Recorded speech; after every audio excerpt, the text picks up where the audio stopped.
స్వాతంత్ర పోరాటంలో తెలుగు వీరులు. ప్రపంచంలోనే అతిపెద్ద ప్రజాస్వామ్య దేశం మన భారతదేశం. ఇండియాకు స్వతంత్రం వచ్చి నేటితో 77 ఏళ్లు పూర్తి చేసుకుని 78వ సంవత్సరంలోకి అడుగుపెట్టింది. అయితే మన దేశానికి స్వతంత్రం తెచ్చుకోవడానికి ఎంతో మంది మహామహనీయులు పోరాటం చేసిన విషయం మనందరికీ తెలిసిందే. అందులో తెలుగు వీరుల గురించి చెప్పుకుంటే తెలుగు జాతి స్వాతంత్ర సమరయోధుల్లో మొదటి వ్యక్తి ఉయ్యాలవాడ నరసింహారెడ్డి. కర్నూలు జిల్లాలోని రూపనగుడి గ్రామంలో 1806 నవంబర్ 24వ తేదీన జన్మించారు.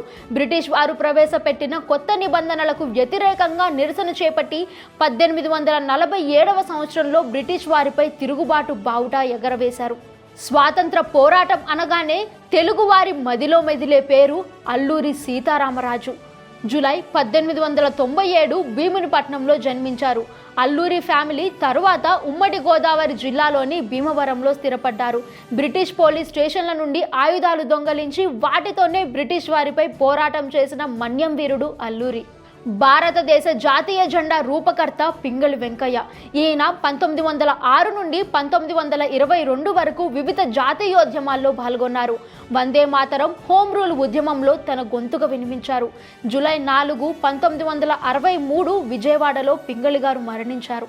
భోగరాజు పట్టాభి సీతారామయ్య ప్రముఖ స్వాతంత్ర సమరయోధుడు. ఆంధ్ర బ్యాంక్ పునాది వేసిన బహుముఖ వ్యక్తి.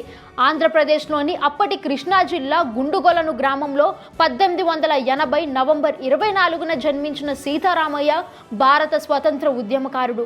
పత్రికా మాధ్యమం ద్వారా ఉపన్యాసాలు, హరికథలు నిర్వహించడం ద్వారా ప్రజల జాతీయ భావాలను మేల్కొల్పడానికి తీవ్రంగా కృషి చేశారు. ఆంధ్రప్రదేశ్లోని రాజమండ్రిలో ఒక మధ్యతరగతి కుటుంబంలో జూలై 15, 1909న కృష్ణవేణమ్మ, రామారావు దంపతులకు దుర్గాబాయి జన్మించారు. దుర్గాబాయి దేశ్ముఖ్ స్త్రీల అభ్యున్నతి కోసం ఎనలేని కృషి చేసిన మహనీయురాలు. పేరు పొందిన స్వాతంత్ర సమరయోధురాలే కాకుండా ఒక సామాజిక కార్యకర్త కూడా. టంగుటూరి ప్రకాశం పంతులు ఆంధ్రప్రదేశ్ మొదటి ముఖ్యమంత్రి. అతను దూరదృష్టి గల నాయకుడు, సమర్థుడైన నిర్వాహకుడు.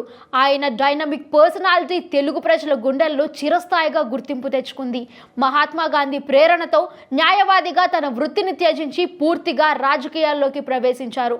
1921 అక్టోబర్ 29న స్వరాజ్య అనే ఆంగ్ల దినపత్రికను స్థాపించారు. వందే మాతరం. జై హింద్.